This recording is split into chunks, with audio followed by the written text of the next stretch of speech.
If you want to add a workbook's full path for its sheet name or its single file name without the path to an Excel workbook, then it's really very easy if you use the header and footers. We simply go to View, Page Layout.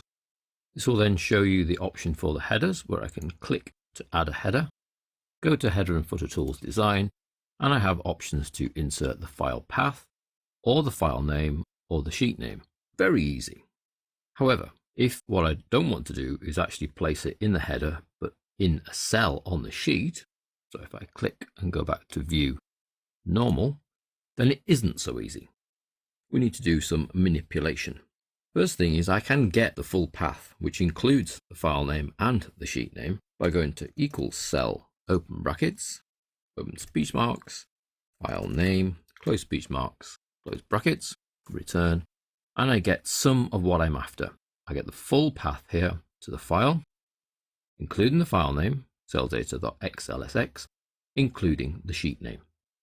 If, however, what I want to display on the sheet is either or the file name or the sheet name, I need to do some string manipulation to extract just the file name and just the sheet name. Luckily, it is made slightly easier for us in that always the workbook is encompassed in square brackets. So I can extract from that string by using the mid function. So that's part of a string, the middle of a string. Text is the cell in this case that I want to extract some data from. That's that cell there, comma. The start num is the first character that I would like to extract. Well, that's all the way to that S. How do I know where that S is? Because the file path will always be different lengths. Well, I could tell it to look for that square bracket, hence the usefulness of the square bracket. So we can use the find function to find a square bracket within our same string, close brackets on the find. Then I need to add on one more character because I don't want the square bracket, I want the next character. So we're now in our mid function, we're looking in A9 and we're finding out what the character position is of the first character after the square bracket, comma. Then how many characters do I actually want to extract? Because the file names will always be different lengths. So to carry out a decision on how many characters to extract, I need to find out where the closed square bracket is. Find, open brackets, open speech marks, the closed square bracket, close speech marks, comma, within the same text string, close brackets.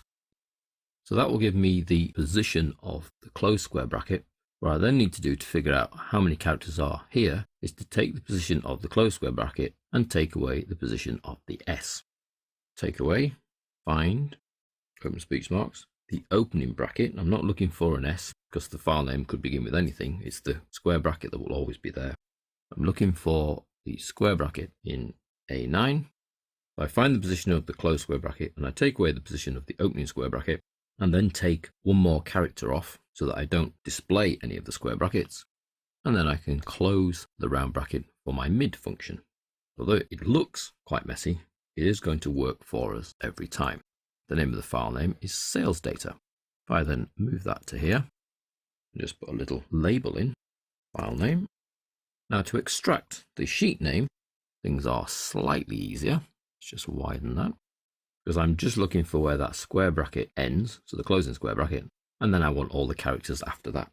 So it's the mid function again, looking at my full string, starting at wherever the close square bracket is. So I need to find the close square bracket using the find function within this string, add one character on because I don't want the square bracket, I want the first character after there. So that's the start point.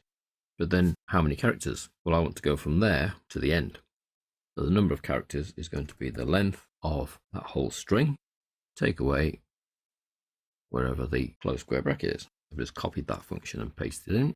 Copied one too many commas. So we're going for the length of the whole string, take away wherever the square bracket ends up, close, return, and I get Jan. Now this whole lot here, I could copy that whole section, place it in February, and paste. And we find that I get the full path again, which is the same file path and the same file name, but the sheet name's changed. It now says Feb.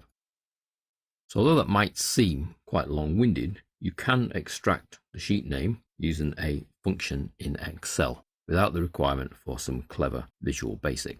So from that same string, I'm able to use a function to extract the file name and then another function to extract the sheet name, all based around where these square brackets are located in the string, because that's the giveaway key for where the file name starts and ends and where the sheet name's going to start from.